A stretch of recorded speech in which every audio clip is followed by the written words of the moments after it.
Всем привет! Вы на канале Планета Земля, и сегодня мы поговорим о моржах. Далеко-далеко в холодных северных морях живут удивительные великаны. Они известны своими мощными бивнями, толстой кожей и способностью выживать в экстремально холодных условиях. Их адаптации к жизни в арктических водах, социальное поведение, методы питания и взаимодействие с окружающей средой – все это делает их уникальным и интересным объектом для изучения. Большие и на первый взгляд добродушные и неповоротливые. Среди морских млекопитающих только, пожалуй, киты, касатки и морские слоны превосходят их размерами. Это удивительные звери – моржи. Уникальные животные севера, про которых мы и поговорим здесь и сейчас. Поехали! Морж – самый крупный зверь из отряда ластоногих в северном полушарии. Длина его тела достигает 3-5 метров, а вес 1,5 тонн. Среди других представителей этого отряда он уступает по размерам только морскому слону. Но он живет в водах Антарктики. Моржи обитают во всех северных морях Северного Ледовитого и Атлантического океанов. Животные из разных районов своего ареала внешним видом несколько отличаются друг от друга. Одна из основных причин подобной изменчивости – разница в условиях обитания. Такие географические группировки обычно называются подвидами. По месту обитания выделяют 3 подвида – Тихоокеанский, Атлантический и Лаптевский морж. Как можно догадаться, Тихоокеанский и Атлантический населяют северные берега соответствующих океанов, а Лаптевский морж – уникальный подвид, встречающийся на побережье моря Лаптевых. Морж отличается по внешнему облику от других ластоногих – морских львов и леопардов, морских свиней и слонов, морских зайцев, хохлачей, крылаток, нерп и тюленей. Тело у моржа крупное, массивное. Морж лишен наружных ушей, голова у него обтекаемой формы, с маленькими глазками.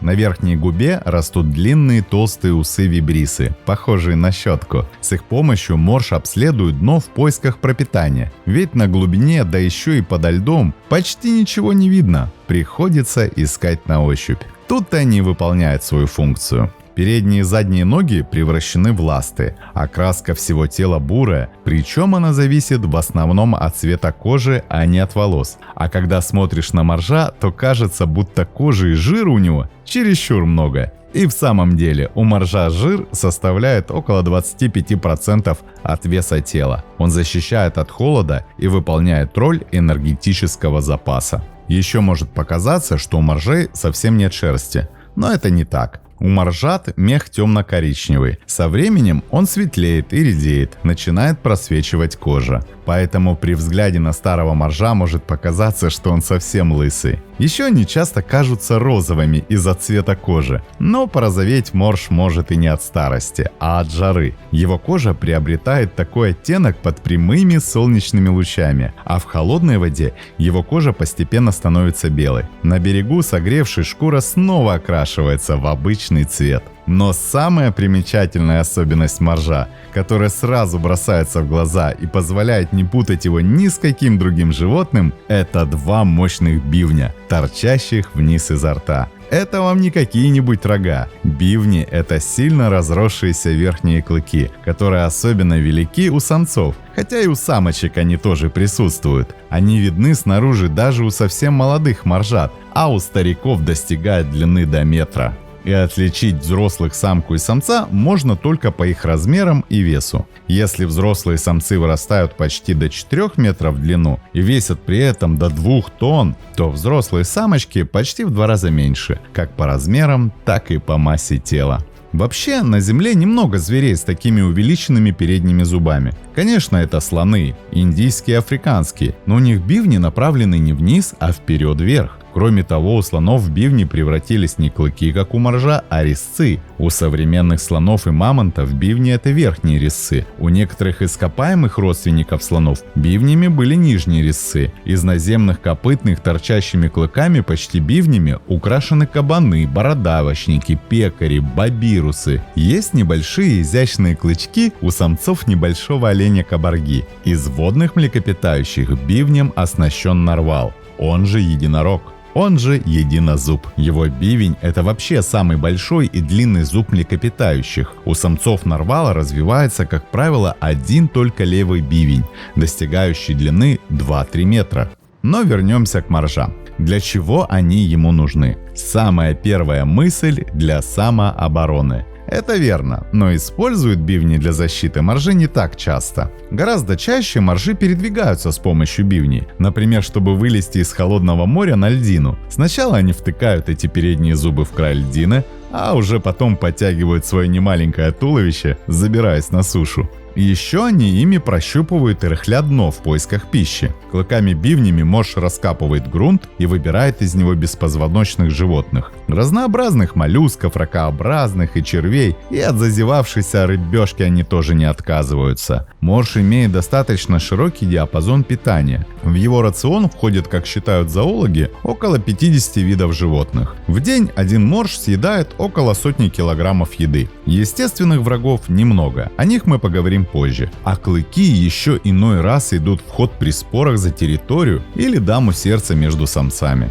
Существует среди моржей даже правши и левши. Один бивень, который они чаще пользуют, у них стерт больше, чем другой. А вот, к примеру, жесткие раковины моллюсков моржи разгрызают не клыками, а коренными зубами. Моржи живут в таких местах, где относительно мелко, ведь питаются они донными организмами. Пропитание моржи добывают обычно на глубине около 30 метров, но при необходимости могут нырять и глубже. Понятно, что чем глубже, тем кормиться неудобнее. Пока туда донырнешь, пока вынырнешь обратно, а запаса воздуха хватает моржу минут на 10. Среди моржей изредка встречаются даже лютые хищники, нападающие на нерп или птиц, сидящих на воде. Такой нестандартной для них пищей моржи питаются от случая к случаю, когда не хватает основного корма. А иногда бывают настоящие разбойники, которые хищничают постоянно. Они добывают не только нерп, но и белух и небольших нарвалов. Это, как правило, одиночные самцы. И из мест, где живет такой морж-маньяк, тюлени вообще предпочитают откачевывать. Но в основном моржи держатся вместе. Моржи – компанейские ластоногие. Им нужно минимальное личное пространство. И часто можно увидеть лежбище с сотней моржей, которые лежат в повалку друг на друге. Однако это, как правило, не совсем хаотичная толпа, а организованная община. Часовые охраняют лежбище с берега, защищая самочек и моржа в центре залежки.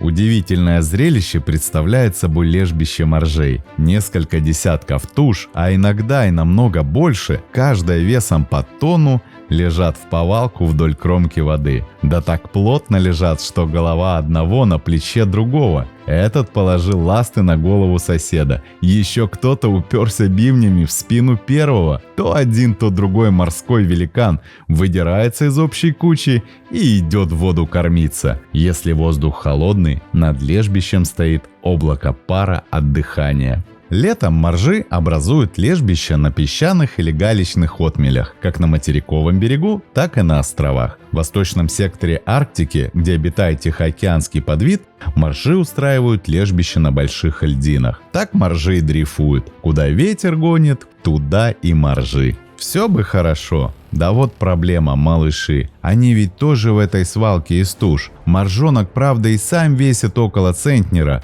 Но когда взрослое животное ягозит, елозит и переворачивается, то надо быть начеку. Не ровен час придавят. А если стадо чем-то напугано и лавиной скатывается в воду, не разбирая пути дороги, после этого на лежбище остаются несколько задавленных детенышей. Так что лишний раз лучше не беспокоить моржей с детенышами. Жалко молодняк. Отдыхать и спать моржи могут прямо в воде. Наполнив воздухом внутренние воздушные мешки, животное принимает вертикальное положение и качается на волнах, как поплавок. Также моржи используют воздушные мешки для создания различных звуков. Эти звуки важны для социального общения, особенно во время брачного сезона. Они могут издавать разнообразные звуки от громких ревов до свистов и хлопков. В апреле-мае месяце у этих млекопитающих начинается брачный период. С наступлением брачного периода внешне миролюбивые самцы становятся очень агрессивными. Они устраивают настоящие поединки, и в качестве оружия они используют, конечно же, свои мощные бивни. Как правило, самки всегда отдают предпочтение более сильным и более активным самцам.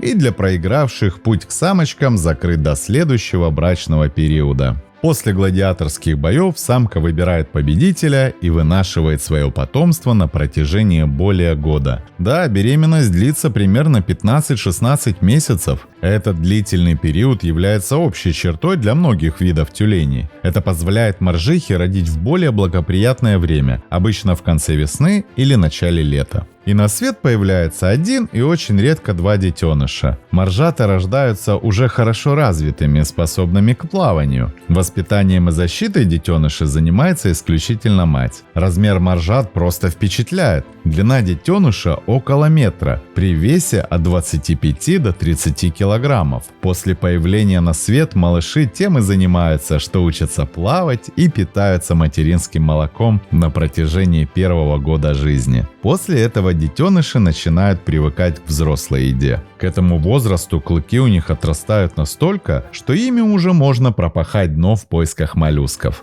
Взрослыми моржи становятся в 5-7 лет, а растут до 20-летнего возраста. Максимальная продолжительность жизни на воле, достоверно определенная по годовым кольцам на спилах зубов, составляет 35 лет. Возможно, что отдельные долгожители живут и до 40, а возможно и до 50 лет.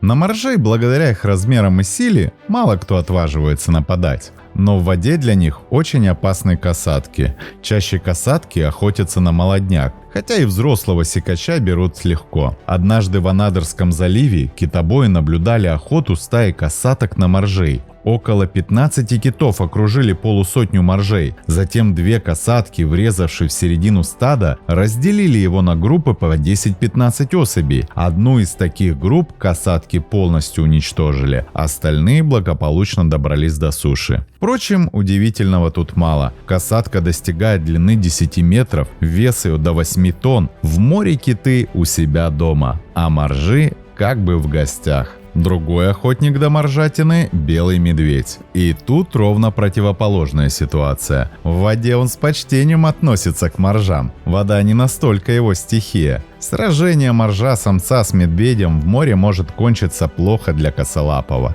Когда поблизости плещется стадо моржей, то медведи не решаются лезть в воду. Опаснее хозяина льдов для моржей на суше и на льду. Здесь от него не каждый морж сможет отбиться, хотя взрослый сикач для медведя все-таки слишком велик и силен. Поэтому, чтобы не рисковать зря шкурой и не затрачивать особенно много энергии, но при этом полакомиться моржатиной, медведь применяет нехитрую тактику. Он незаметно тихонечко подкрадывается к лежбищу и вдруг неожиданно с устрашающим ревом выскакивает из-за укрытия. Мишка атакует такое лежбище, не особо выбирая мишень. Кому попадет. Его цель – напугать, возможно, большее количество моржей и заставить их спешным порядком эвакуироваться от греха в воду. Далее случается примерно то же, что бывает при вспышках паники в месте скопления людей. Торопясь побыстрее нырнуть, огромные моржи просто давят тех, кто слабее, в первую очередь детеныши. Ну а Мишка затем подбирает тела этих жертв несчастного случая. Но может и не повезти. Моржихи часто очень активно защищают свое непутевое полупридавленное чадо. Клыки у моржих – это тоже неплохое оружие. Поэтому белый мишка больше охоч до тюленей. Те хоть и шустрее, но лишены таких клыков. Но первенство из врагов моржа остается за человеком. Охота на моржей – это древняя практика, которая имеет большое культурное и экономическое значение для коренных народов арктических регионов. Исконные охотники на моржей – это чукчи, эскимосы, алеуты и другие народности севера. Сколько они существуют, столько и охотятся на моржей. Для них моржи были важным источником пищи, кожи, жира и бивни на протяжении тысячелетий. И численность моржей от них не страдала. Однако с развитием промышленной, коммерческой охоты численность моржей сократилась в разы. Истребляли моржей безжалостно. Особенно сильно пострадал морж атлантический, обитающий в Карском море. Ластоногих жестоко истребляли в 18 столетии. В В отдельных регионах их уничтожили полностью. Самому сильному истреблению популяция подверглась в канадской Арктике, Гренландии, Шпицбергене. В наши дни численность зверя лимитирует бурное хозяйствование человека, особенно наступление нефтегазовых компаний, занимающихся освоением новых месторождений. Они катастрофически загрязняют естественные места обитания великанов,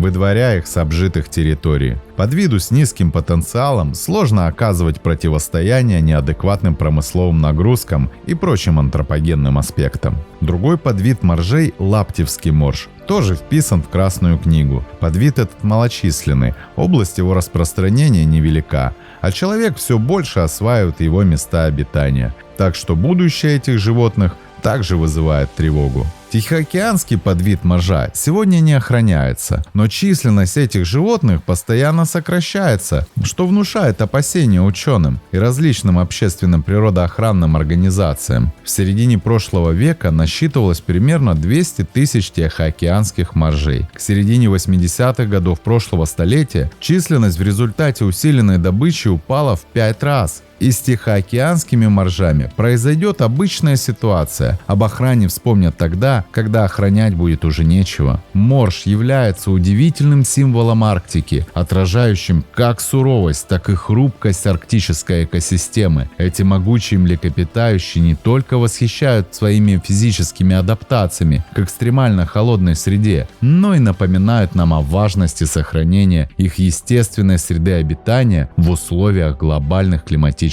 изменений. Моржи со своими уникальными социальными структурами, сложным поведением и важной ролью в морских экосистемах являются ключевым видом, чье благополучие напрямую связано со здоровьем всей арктической экосистемы. Охрана моржей и их среды обитания требует международных усилий и глобального внимания к проблемам климата и морской экологии. И пусть эти гиганты северных морей напоминают нам о красоте и разнообразии природы, а также о нашей ответственности за ее сохранение для будущих поколений. Смотрим, слушаем, записываем, подписываемся. Не забываем ставить лайки и делиться этим видео с друзьями. Это очень помогает продвижению. С вами канал Планета Земля.